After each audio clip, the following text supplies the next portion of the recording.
Hello, this is your host, Todd Lewis of the Praise of Folly Podcast. Don't forget to like, share, and subscribe and hit the notification bell. Don't forget to follow me on Telegram, Twitter, Facebook. You can support me on Locals, buy me a coffee, and Subscribe Star. And so, obviously, my following is a little too small to have a straight AMA show. So, in addition to this being a sort of like off AMA, I'm also going to briefly sort of discuss the last year, how we've got to this point, and then what to expect for next year. And then, of course, any questions will be open. If you want to make sure that I get to your question, of course, super chat, and then I'll definitely get to it then. So we have Euthanasia and Record Deepness. Hello. So yeah, the first thing is, my channel's been around since 2015. So it's already been around a long time. But it hasn't really started to grow or get any sort of traction until quite recently, the last 5 to 6 months. And in large part, that coincided with my regular scheduled programming. For a while, I was going full tilt, like I think 6 shows a week, which was a little much. And some of those shows didn't quite draw on the crowds that I'd hoped. So I started to pare back. There was, of course, the fantasy stream that didn't really go much beyond about a month and a half, 2 months, which has now freed up Thursday. The History of Warfare stream had to be postponed because when we did that, both Terminal Philosophy and I were going through a lot of stuff that made it difficult to do. But the stuff that really stuck around, that really seems to have been successful, of course, is the old vintage Lyceum roundtables, which were like in the high 70s now. So we've been doing this a while. Sometime next year is going to be episode 100. That'll be exciting.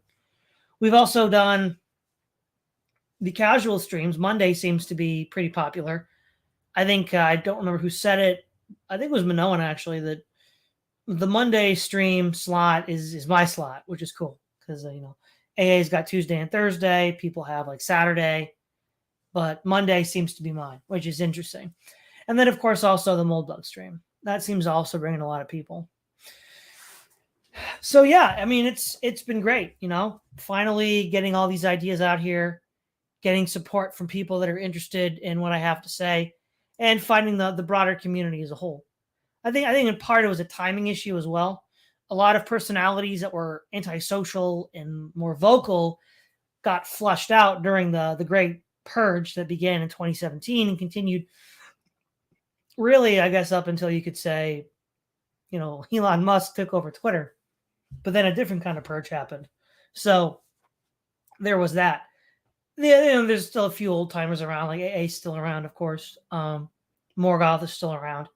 But I think now we're in a different place. A lot of it, I think, is chasing. People are less intense, less cantankerous. That's not to say there still aren't, dramas, but again, there's drama and there's drama. Go back to 2017, go back to 2016, go back to 2015. Whole different ballgame. So it was a lot worse back then. So that's been interesting. And it's also just surprising at how many people turned out, right? Because for so long, my channel's sort of been there, but didn't really draw many people. I think at most I might get like 10 views live. And now, I'm getting up to 65 live views. So that's a 6-fold increase on some videos, which is pretty incredible, in only like a 6-month period, right? The channel doubled in about that same time. Again, from like 1,500 subscribers to now over 3,000. So that's also great. And the amount of support that I've been getting, again, also like Locals or Buy Me a Coffee and others has been great as well. There's a lot of room to grow there. And the people that have supported, thank you for your support. This will definitely keep everything going. So what are some of the things that I have in store for next year? So I'll begin regular programming again on January the 2nd, which is which is next year. So Monday. And what we can see is the Monday show, the casual stream will much more or less stay the same, right? We'll have that. Logos and I will return to the church history on Wednesday. So we'll continue to do that. We'll also have the Moldbug as well. That'll keep going. And on Friday or every other Friday, we'll have the roundtables. one thing that I plan on doing a little differently, not that it's new content in the sense that I'm adding a new workload, but it's sort of restructuring of content. So we've already done Monday and Tuesday for the casual streams. But what I'm thinking of doing, in part, since I have, paying subscribers on locals who are not necessarily getting a whole lot of special content just for them, is a couple of the idea of self-contained series where I explore an idea and I'll leave the video up for maybe a week tops and then private it and then repost it on locals available only for the paid subscribers. So that's a way for me to produce content that's more rewarding to those that decide to actually go all the way and support the channel there. And I've got a few ideas already started. And this will take place on Tuesdays. So those will be a Tuesday slot. Not saying that every Tuesday slot is going to be a part of the self-contained series, but if and when I do, get one out, it's going to be on those Tuesdays. The first one that I'm going to do is something I've talked with friends in private before about the how to learn how to Bible study or how to study other Christian traditions, interpretations of parts of the Bible. So as a sort of thought experiment exercise, I recommended that people would, for example, the book of Romans is one of the most commented on books of the Bible. And in fact, a lot of the denominational fault lines are rooted in the book of Romans and how one interprets it. So not that I'm going to do the commentary on the whole book of Romans, no, but I will do a reading where, so the experiment the exercise that I recommended people do was, one, read Romans chapter 1, and then write down what you think Romans chapter 1 means.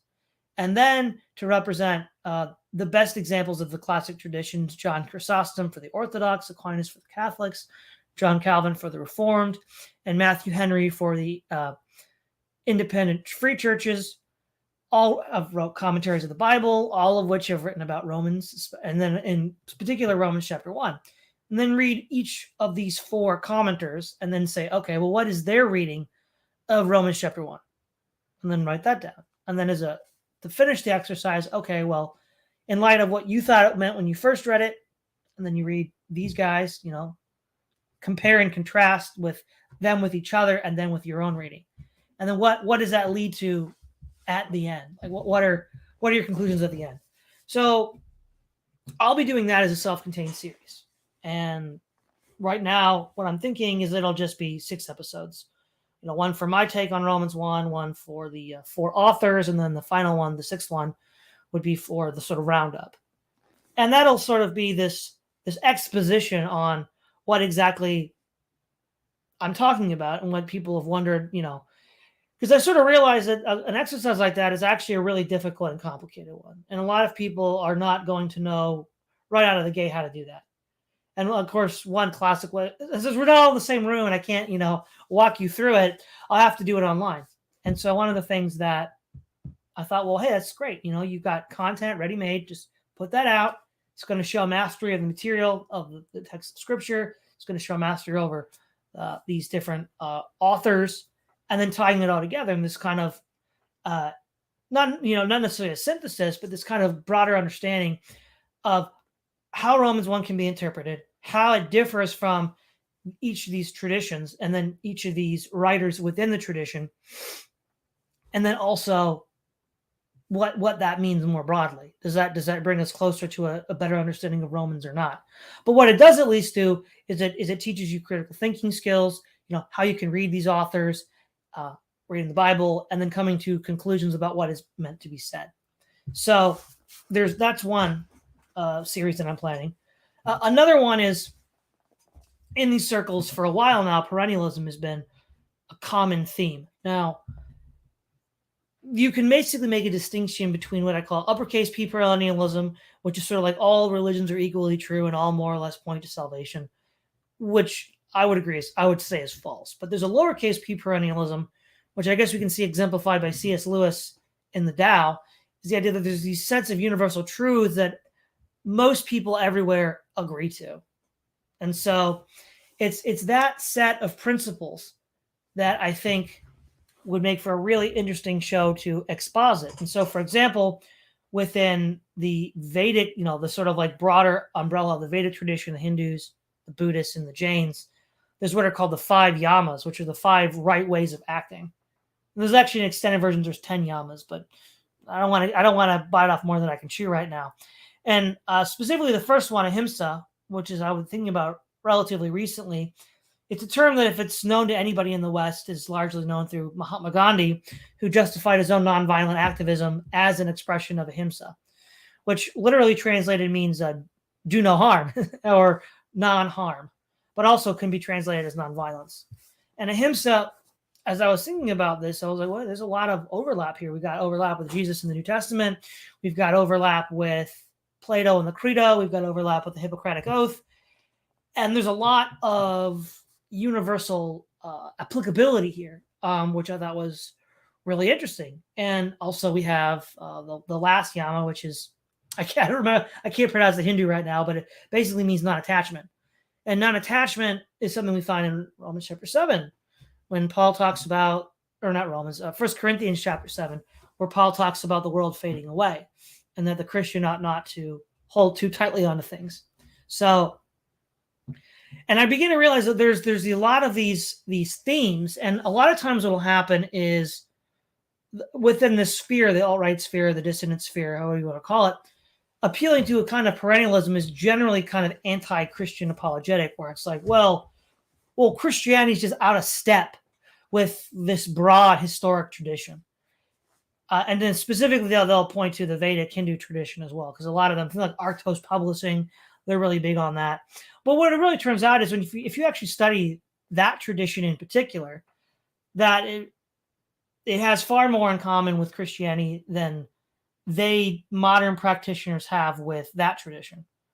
And ahimsa was one of the concepts that made me think about this and realize it. But that could be 5 episodes.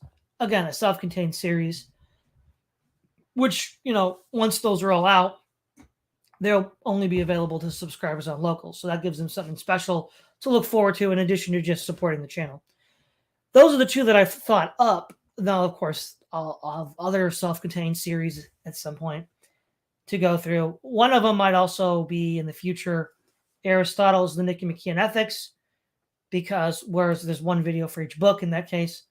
Because as I've noticed, a lot of the terms that I use, things like virtue or ethics or friendship or courage or whatever, a lot of people don't necessarily know what those mean anymore. Now, Aristotle's a nice introduction. The Nicomachean Ethics is a pretty general introduction to all of these concepts in ways that are going to be appealed to down the ages. So these are like kind of like the gold standard or benchmark for what these terms mean. And that, of course, would be its own self-contained episode. These are all going to take place well over the period of the next year. So they won't be coming out soon, in really like rapid succession. But there's definitely a lot to look forward to. Also, in addition to what I have on YouTube, what I hope to do over the next year is to move over, well, not abandon YouTube. I'll still be making my videos here, but to move over to Gumroad to have a subscription-based podcast where I can say what I want to say without fear of censorship. I mean, if somebody like, say, Bronze Age Pervert can be on there and doesn't get censored, or someone like Richard Spencer, then you don't need to worry, right? And I think that will be an interesting thing to do as well. So I'll be working on that. And also I would hopefully by this time next year, not only have YouTube, Gumroad, but also a Substack where I write articles as well. Now I intend to have Gumroad and Substack behind, basically a payment fee service, but the YouTube content will still be free. So except for the self-contained series, other than that, the rest of the YouTube content will still be free. So now one thing that I don't know yet, and that's what this year is going to determine for me, I don't know what the workload is going to look like for all that. Because obviously getting it started is going to be more difficult than maintaining a pace. But, how many projects can you have floating simultaneously and keep it going? I don't know. It's a learning experience, right? So hopefully, ideally, I can keep all 3 going. But, again, that's something I don't know yet because I haven't done it. And we'll see what that does. That might mean that I have to reduce content on YouTube a little bit. Who knows? I mean, maybe at that point I'll have enough people interested in the show that other people will volunteer to help out or want to become, co-contributors, in which case the workload will get significantly easier. That's we've already seen something like that with Charlemagne's Old Glory, right? He's not the guy doing it all alone. He's got like half a dozen other guys involved. So there is a precedent for that already. Now, I would love to see the channel double again next year, or even more than double. I don't know how fast we can keep that rate going, though I have noticed on the analytics on my channel that the videos are getting more watches, more people are watching than ever before, and more people are subscribing. So the numbers are all going up, which is good. And they're going up more than they were a month ago, which was more than 2 months ago. So it's looking really good. And I'm really glad to report that this year was really good. And I think next year is going to be even better. Let's see who we got in the chat. Ooh, okay, we got Youth in Asia. Nice, some questions here. $5. I've been on an Atlantis kick lately. I really enjoy Randall Carlson's take that it was a relatively advanced seafaring civ continent. Interesting. Youth in Asia for $5. Based in the Azores Islands and other island chains, have you come across any other things about Atlantis or have any thoughts on a mid-Atlantic civilization? Yeah, well, no, that's Atlantis is always one of those interesting stories. One of the theories of Atlantis that I think is, for me, the most compelling, and this was one that was popular amongst Christendom, was that it was the antediluvian world described in the early books of Genesis.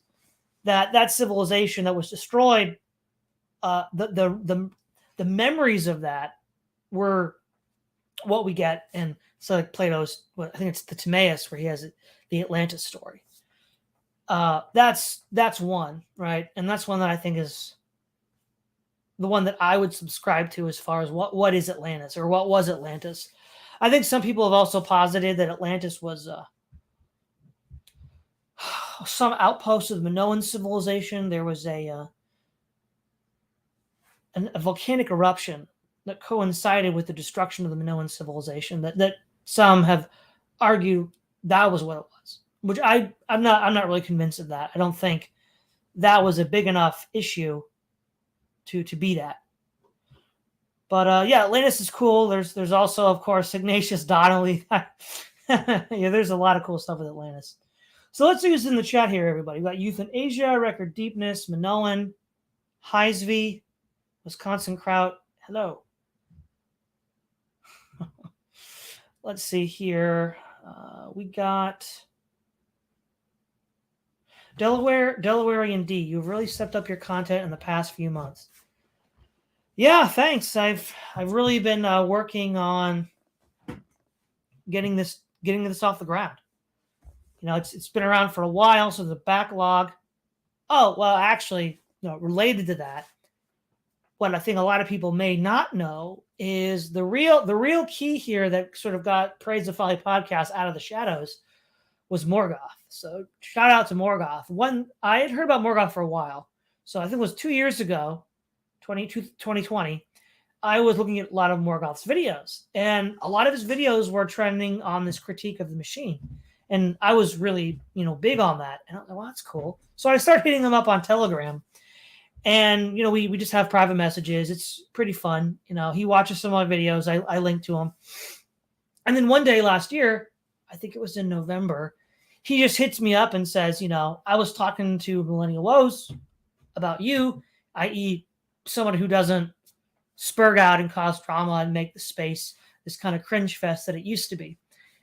And he said, you want to come on Millennial? And I was like, yeah, sure. So that was the first big signal boost. A lot of people came in from that. And then also, again, thanks to Morgoth, I got on Academic Agents, and I did a stream about libertarianism in the MAP. I think Charlemagne was there. Luke was there from Lambda's Bible Studies. And then I think Radlib made an appearance halfway through the stream. And then from there, it was just kind of up, And at that time was also timed with me producing lots of content because things worked out this year such that I could devote more time to this. Hopefully moving this to the point where it can be basically the main income stream.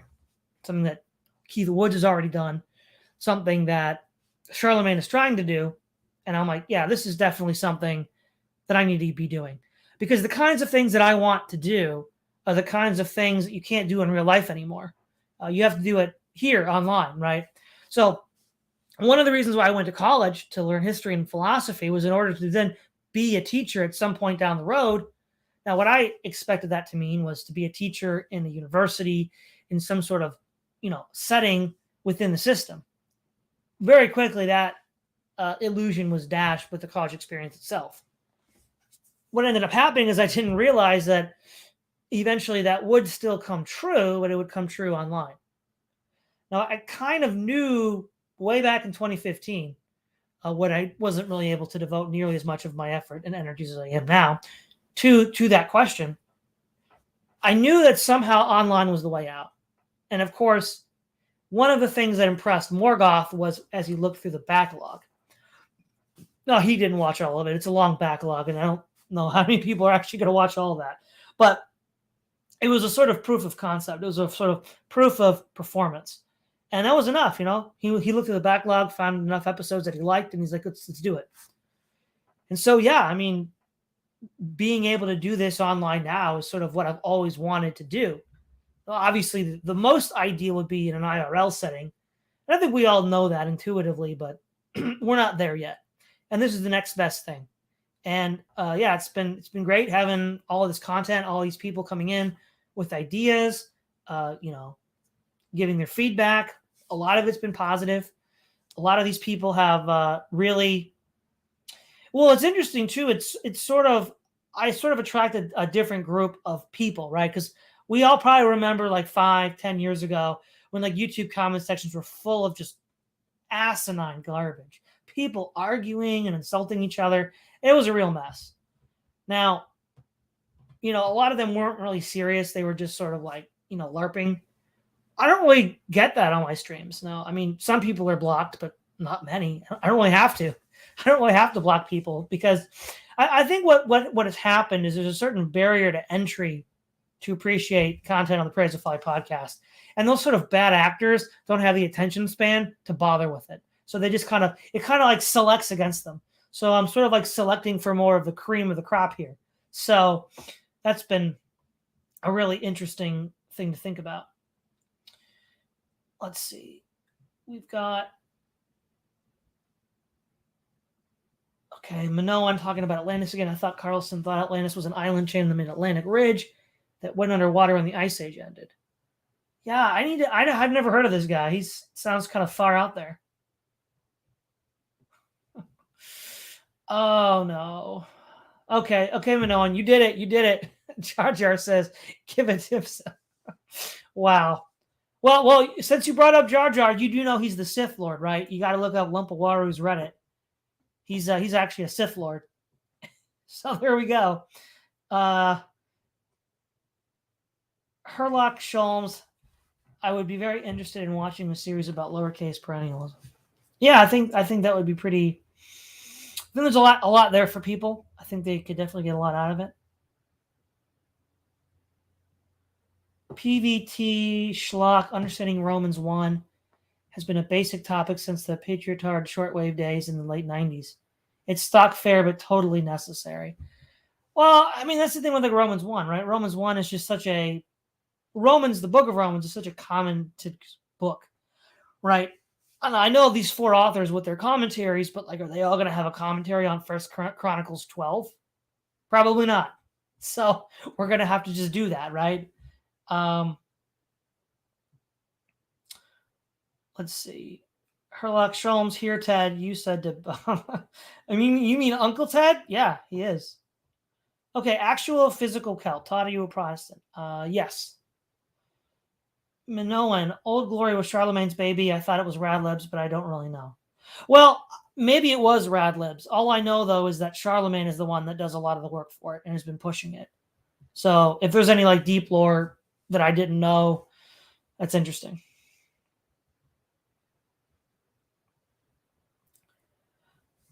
Evidence violates community guidelines. Glad you've been allowed to grow here, Praise of Folly. Freedom and diversity tube. has been actually suppressing or nuking people whenever they approach even just 1,000 subs or even much earlier. Yeah, that's kind of what I think, kind of the problems I had earlier, right? Now granted, I wasn't as consistent as say some of the others here, but I do think that nuking process was a big deal.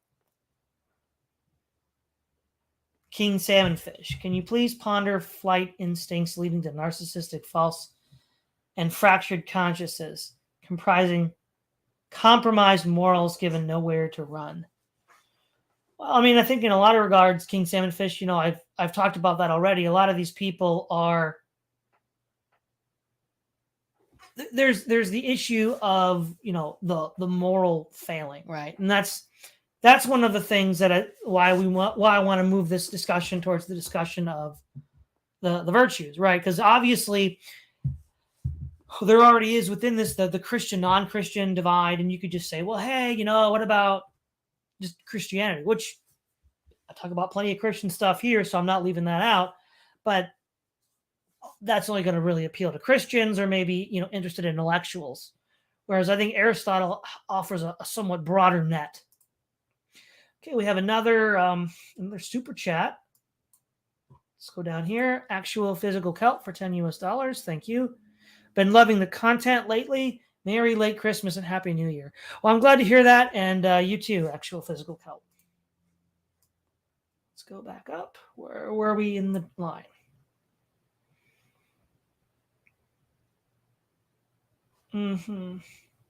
Anonymous, I remember seeing you first on Warski. That was a long time ago, and that video is gone, by the way. Yeah, I was there with was it V, Academic Agent, and Greg Johnson. Very interesting. Okay, Manoa, AMA out of left field. I always thought the death rate of the Black Death was overstated due to wars resuming quite quickly after thoughts. Well, it's okay if not. Yeah, so obviously the big war going on at the time is the 100 Years' War. And that's going on during the Black Death. I think that, so there is a kind of feedback loop, right? Because a lot of times the depredations of war leads to famine and hunger, and famine and hunger leads to compromised immune systems, which leads to people being vulnerable to diseases. Now, given there's a range of estimates for the Black Death. I think anywhere from as many as a half the European population down to a quarter died in the Black Death. I think half is probably a little too high. I think it's a little difficult to believe that half the population died, but I do think that given the nature of pathogens, that it is conceivable that a quarter or even a third died, but it wouldn't have been due to the diseases alone, right? Because again, there are going to be at-risk populations due to wars, due to other natural disasters that leave people exposed to these pathogens and invaders. And so I would say that, some estimates are probably too high, but I think, though, that wars, well, and of course, the main means of transmission was by boat, right? Because the first outbreak of the bubonic plague was in Kaffa in the Crimea, a Genoese stronghold being besieged by the Golden Horde. And a lot of people assume that it was brought as a biological weapon unintentionally by the Mongols. Now they wanted to use this, biological weapon, dead animals, dead humans, throw them into a city to infect it so that they end up dying. But what ended up happening is from those boats in Kaffa, it went all throughout the Mediterranean and thence into Europe. So the main avenue of transmission was trade routes. But then, as you pointed out, though, Manoa, there were lots of wars, the 100 Years' War being the largest one. But the interesting thing here is if you look at the peak amounts of fighting, though, so the 100 Years' War, there's a lot of fighting from the 1340s to the 1360s, and that's under the Edward III and the Black Prince. And then you have a lull in the fighting where it's a lot of like guerrilla-style hit-and-run raids, not a lot of pitched battles. And then the second phase really heats up with Henry V, beginning in 415 with Agincourt, and that continues until his death. And then of course Joan of Arc picks it up in 1429, And at this point, the Black Death is nearing its end. And then it continues until 1453. But the really big outbreaks, or sorry, the really big lull in the fighting occurs really when the outbreak starts. So that's not where most of the fighting during the 100 Years' War is going on. Record deepness. The foreign policy playlist with Keith Preston impressed me quite a bit. Yeah, Keith Preston is definitely one of the MVPs here. He's one of the best guys on that I have in my crew. Let's see. Minoan, Czar Stefan Carson. I don't know, maybe.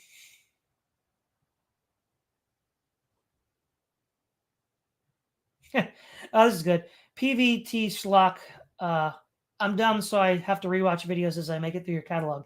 Youth in Asia, add PTV Schlock. It just means you're paying attention. Well, I mean, these are high, a lot of stuff in these videos to digest. I mean, sometimes I watch my videos more than once just to make sure I get everything that I said. Because as I'm sure a lot of you guys know, it's one thing to be in the show, right, where like all the pressure's on you to deliver, and then to watch it again at your leisure, where you're like a third party spectator to see, oh, well, what did I actually get at? What did I actually say? Because you have a different perspective, which is really nice. Chiron, God, Emperor of, keep up the good work, bud. Well, thank you. Cyber Ninja Zero, I'm late, but I'm here. You talked about the difference between popular sovereignty and democracy recently, but can you make more about your stance on anti-popular democracy? I know the GCC implements it. Can you talk more about your stance on anti-popular democracy? Right. Okay. So the way I'm reading that, and if you're still in the chat, Cyber Ninja Zero, you can just comment again, is democracies that are not based on popular sovereignty. And I would point to historical representations like Athens, the longest continued parliament in existence is the Icelandic Althing. And so in its original formulation, I think it was 930 or 31 AD, it begins this parliamentary process. And that was considered, again, an example of a more, what we might call radical direct democracy, and even some of the earlier Swiss cantons. And so the age of popular sovereignty begins in the late 18th century with the American and French revolutions. And popular sovereignty has been used to justify both what we might call quote unquote democratic regimes like in the West, and then authoritarian totalitarian regimes in the East. Now, one of the things that you'll hear from the advocates of popular sovereignty is that Athens wasn't a real democracy because various elements of the population couldn't vote. And I'm like, well, I never really thought that was a very compelling argument, because the people, they invented the term. Like you can't tell the inventor, hey, you invented this, but it's not the real thing. Like that, we don't do that in any other context. So I don't really agree with the take that we get from these popular sovereignty people. And so one of the things that they would criticize about more, say, traditional is limitations on the franchise, like who can vote and who can't, right? So with popular sovereignty, there's this idea of universal suffrage that everybody, well, first of all, every adult male, and then later, every adult female, and then, who knows, they're trying to lower the ages of voting, so all teenagers, they're trying to get it to the point where you want to include everyone, even people that really can't vote or don't have an informed position to vote. And so someone would say, well, democracy necessarily leads to giving everybody the vote. But it doesn't. Athens never gave everybody the vote. The Swiss cantons, I guess, now have given everybody the vote. But that's in part because Switzerland has transitioned, along with many other European countries, towards universal suffrage. We can also look at the traditional forms of organization of the ancient Germans, the Moot, the Volkmut, and the Vetch. None of that ever led to universal suffrage. Eventually, what ended up happening is many of those barbarian kingdoms became the states of Europe: France, England, Spain. Russia. And so in that case, it went the opposite direction. They eventually became monarchies rather than universal suffrage states.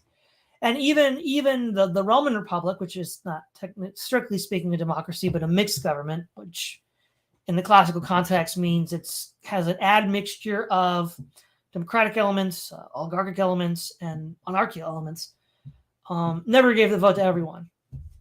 Within the empire, Caracalla gave everyone universal citizenship, all adult males of the empire, as a bid to swell the ranks of the legions, because part of the duty of a Roman citizen was to serve in the legions. And so what you have there is the pressure. And I think actually that's the same pressure for universal suffrage today in popular sovereignty societies, because it leaves you available to conscription. And so with these nation states getting larger and larger and larger, wanting larger pools to conscript from, by giving people a quote, the appearance of a stake in the system, they can then more easily justify conscripting them into their own armies. King Salmonfish. I figured out a metaphor for those psychological phenomena, shouting fire in a crowded theater when there's actually a fire. Hey, bro, word games, woman upset. Yeah, it's fire. I'm not sure what you're getting at there. Nolan, cool, thanks. Yeah. All right, let's see what else we got. Record depression. Limited franchise is the feature. Universal suffrage is the bug. Yeah. Like until we have the idea of democratic sovereignty, universal suffrage isn't a thing. Not in the sense of including women. Now you might have universal male suffrage, as I said, Caracalla did that, but that was in the empire, so that doesn't go well for the argument. You'd expect it to be in the republic, but it's in the empire.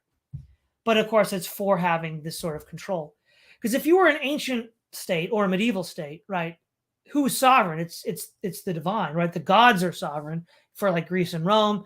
In the Middle Ages, it's if you're in the Christian West, it's the god of the Catholics and the Orthodox. Or if you're a Muslim, then it's Allah. So he's sovereign.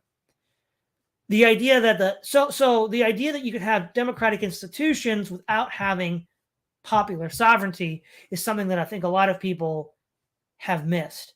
Now, there are a lot of purported democratic institutions today that are rooted in democratic, the sovereignty of the individual. But doesn't have to be the case. We've seen popular sovereignty appeals from totalitarian regimes. And that has to do with a whole different set of expectations. Ultimately, popular sovereignty is rooted in the fact that you need to have, with the decline of religion in the West, Christianity in the West, there needed to be this new source of the replacement for God. Who was this most fundamental thing?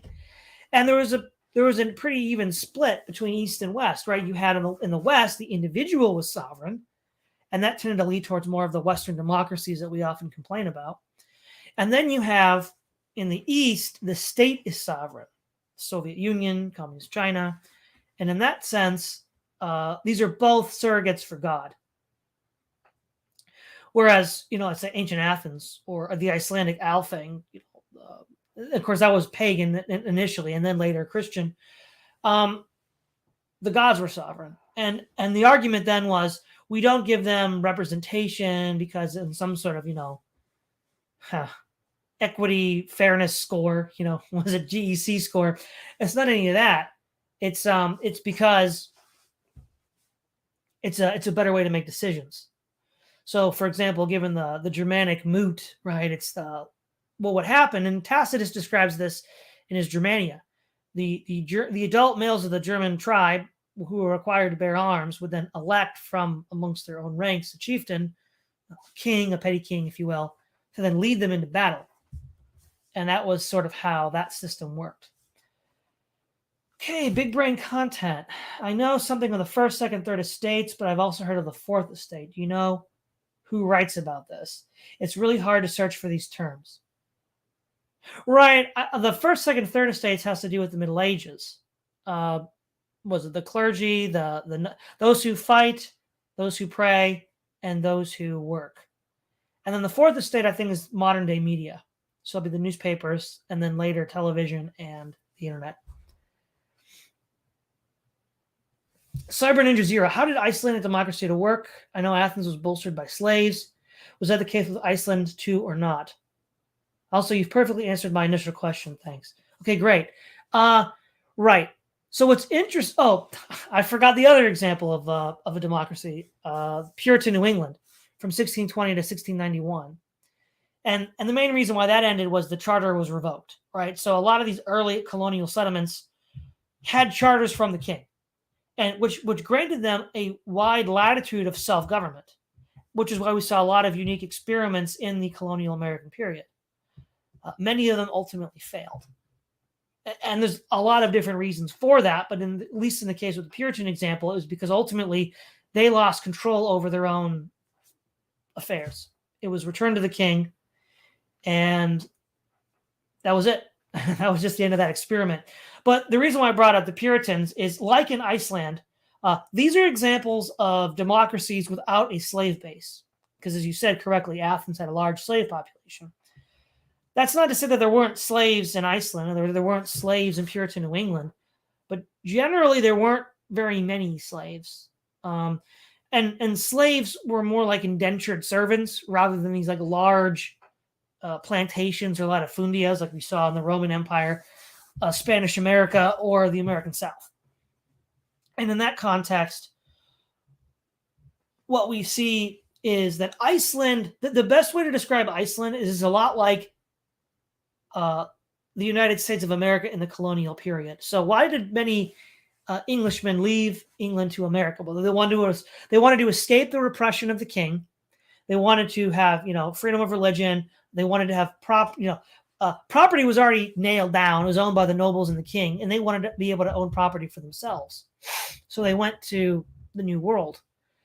Well, if you go back to Iceland, Norway was being united forcibly, and many people didn't like that. So they went to Iceland as a kind of, which at the time had only been inhabited by Irish monks, who of course are not a population that's going to persist indefinitely since they're monks. You're going to have more or less, quote unquote, wide open spaces, right? Like the American frontier. And the goal was to have your own homesteads. So Iceland has a lot of this homesteader community. And the way the economics were in Iceland, in a similar fashion to Puritan New England, was there wasn't this large amount of production of luxury goods, right? A lot of reasons why you have slavery in the ancient and early modern eras is for one of two reasons, right? Luxury cash crops, like say tobacco or indigo from the Caribbean or the American South, or extracting raw materials out of the ground that are too grubby for anybody to want to do, like mining, like things like gold or silver or iron. There really weren't. Well, Iceland's so far north, you can't really have these large latifundias, so there was no need there. Furthermore, besides the Irish monks, Iceland was totally devoid of human population, and Norway itself wasn't very heavily populated either. So there wasn't the population densities for a slave economy. I mean, yes, there were slaves. You might have like a guy kidnapped by the Vikings, but even like, Britain and Ireland didn't have large populations either. These are more like, house slaves, one or two servants per household or something, not like, tens of thousands of toiling masses. So in part, I think the reason why in Iceland and New England, democracy was able to exist in this form without large slave populations is they just accepted a smaller, less urbanized standard of existence. There weren't really very many major urban settlements in Iceland, and in New England, the major urban settlements were mostly coastal. Let's see.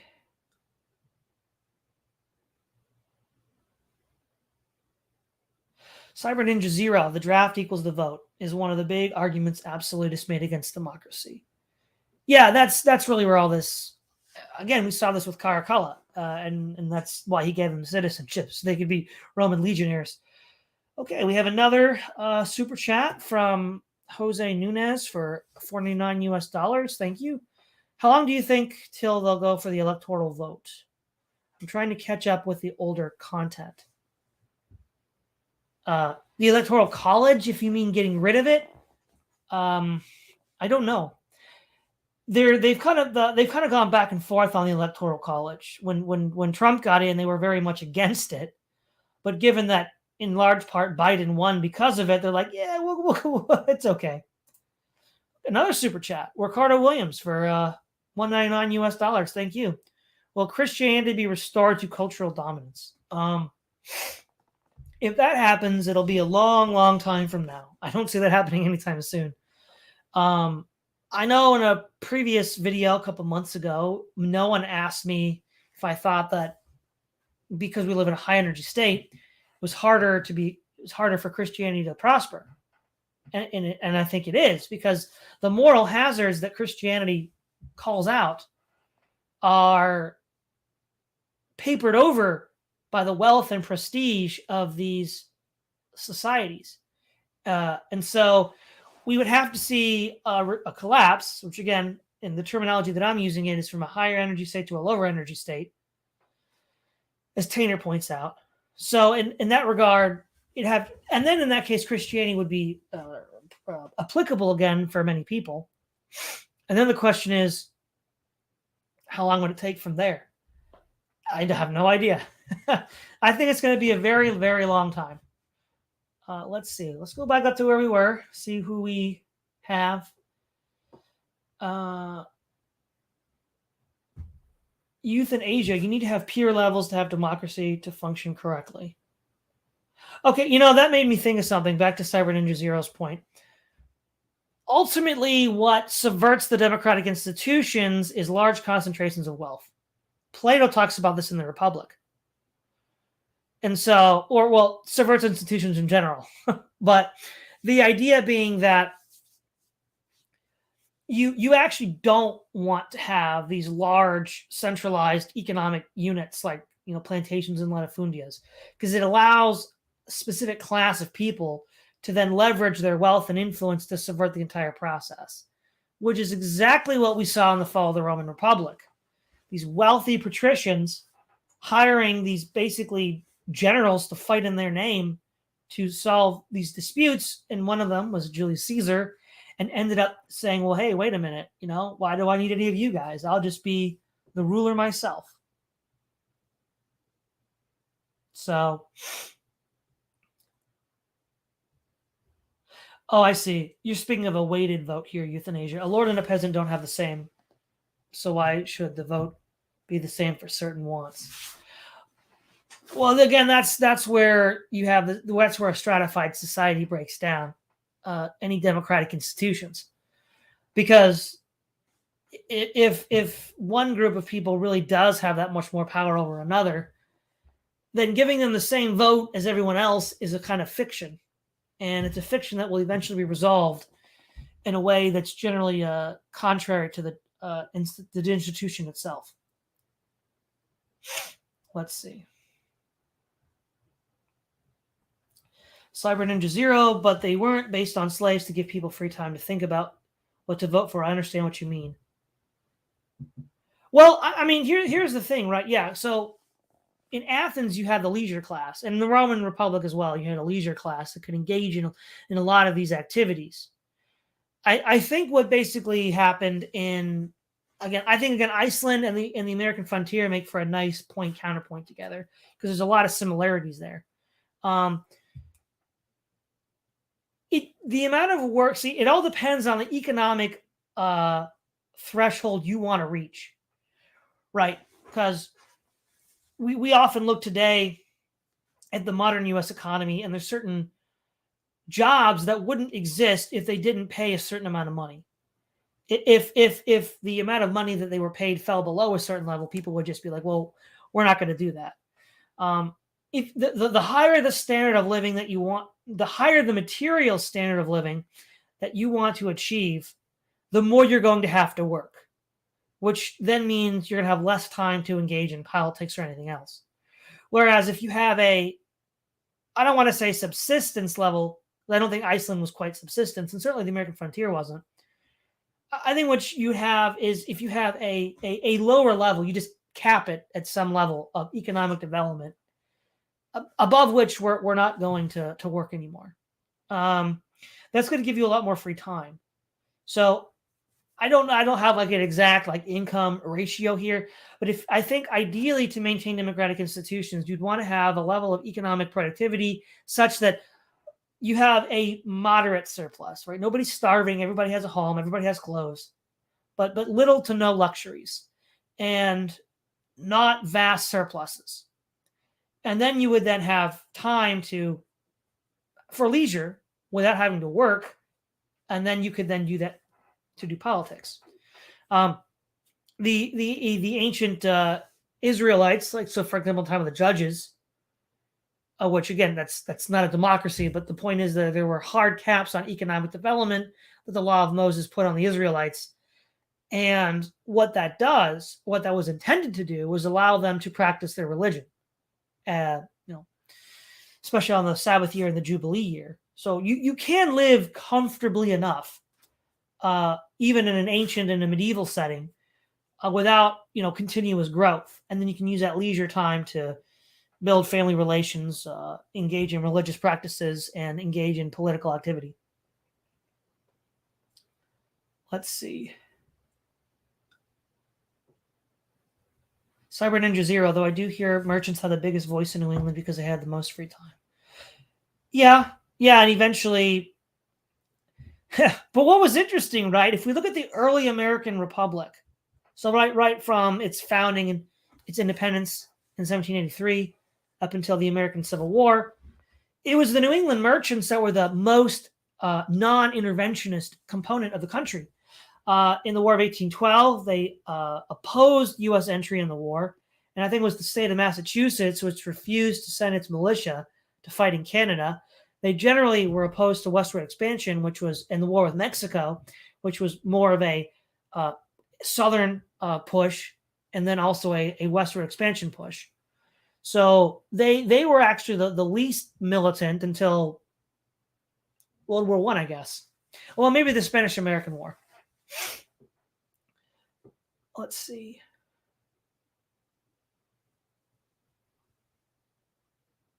Cyber Ninja Zero. The big question is, how do we properly formulate a restrictive franchise? Who should have the vote and who shouldn't? What grants legitimacy?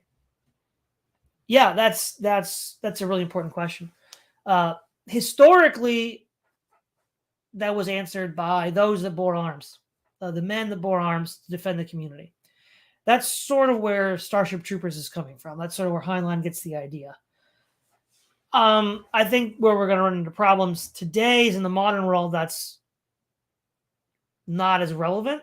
And so if you want to maintain economic democratic institutions, you're going to more likely have to figure out some other way.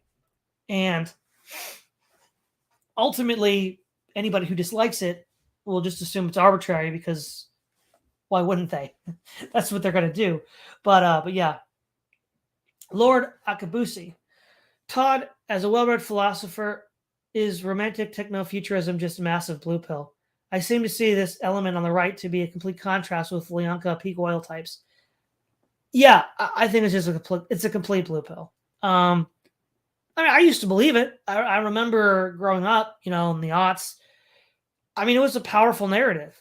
And I just remember all these predictions that never came true. In the Obama years, the best years are behind us, Obama said. Get used to the new normal of crappy. Even with Trump's, economy, we never had the drone deliveries or any of this other stuff. And ultimately, I've heard about peak oil for a long time. I've read recently in the last couple of years a lot of arguments against continued technological advancement and growth based on not just peak oil, but just peak energy in general, based on EROIs. And I thought, well, there's got to be an answer to this, right? And I looked at, the techno-futurists, and they never have an answer. And to the extent that I've been able to have arguments with them, they don't have an answer either. I just think, in the Foundation series, book 2, with Bel Rios, there's a term called the dead hand of Selden, where Selden's plan is this dead hand that no matter who tries to do what, will just steamroll you. I think we could say that peak everything is kind of a dead hand. There's, as far as I know, no way around it. No one has. It's just utopian wishful thinking. Like, well, one day we'll solve it. Well, one day we'll solve the energy problem.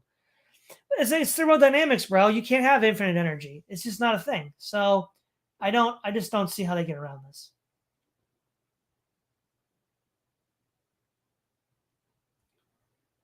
Let's see.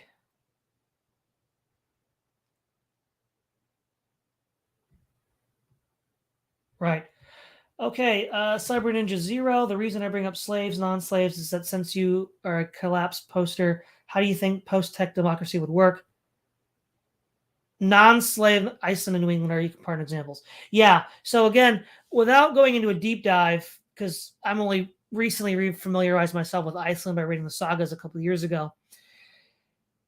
The idea, okay, what necessitates a slave economy? Well, there's a couple things. One, do you want to acquire resources in a way, resources that are very difficult to get at? So like mining, right? If you properly compensated people, it would be very, very expensive to get ore out of the ground because they would want to be paid a lot for the risks that they're incurring.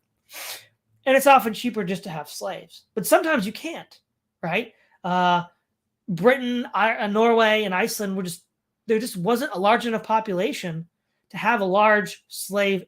Well, furthermore, even if you could have imported slaves to Iceland, the island itself just could not have supported a large population. So there's that.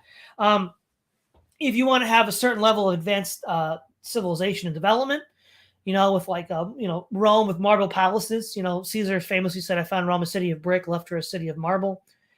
Yeah, you'll need slaves. But the most concise way I'll put this is the only way to maintain a kind of democratic institution in a post-collapse society is to have a sort of modest standard of living. I mean, obviously you have to be above starvation, above, bare maintenance, because you have to have some of a surplus. Otherwise you don't have leisure time.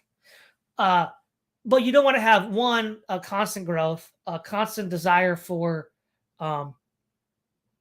new luxury items and whatnot. And so obviously that would demand a more thorough investigation. But at the moment, what I'd say is that you just have to be okay with little to no economic growth beyond a certain point. And then once you have, well, then furthermore too, though, in these societies, once you get, the elders, once you get sufficiently old, you're not going to be working anyhow, at least not working in the fields. So you might tend towards a geriocracy in that case, because they would be the ones that would be more practically have the free time. But you could also say that even in a society without slaves, like say the ancient Germans, again, not slavery as we know it, they might have had one or two household slaves. Everybody had to be trained as a soldier, in addition to all the normal village chores you had to do. It could just be the case that it's a sort of like public duty, like in addition to everything else you have to do, you've got jury duty. You got to do your jury duty or something, something like that. Also, if the society's simpler and less complicated, there's less to vote on. There's less things to be worried about. So a simpler society, of necessity, has less political issues to deal with. Whereas a very complex society like we have now, it becomes exponentially complex, too complex. All right, we're nearing the hour mark, so I'm just going to speed through some of these last comments before I wrap this up. Let's see. Deep record deepness. The Congress historically was seen as a bulwark against tyranny. Not all people have on their minds is the president. Samuel Francis comments on this essay, "Who's in charge here?" Well, thank you. That's an interesting essay to check out. PVT, Schlock, Cities of Refuge and Avenger of Blood is a fascinating topic system. Yes, it is. Cyber Ninja Zero, to check out Serp Kerp. I've heard of Serp Kerp. He does a lot of long form videos, so I haven't watched too many, but he's an interesting guy. Here, Jorge Puta, biggest black horse going into 2023. Well, you see, I can't really answer that because so you said black horse, not black swan. I thought you said black swan for a moment. Well, I think it's what increasing friction with the economy, global economy. I think we're going to see more violence, or at least unrest, with regards to the fact that the economy is slowing down and collapsing. So how do all these teeming hordes, even though the government's technically outnumbered, how does it keep them, in tow? Well, it going back to Jacques Ellul, they use technique. So they use the mass media. Chomsky talks about manufacturing consent. They use that to control, manipulate people.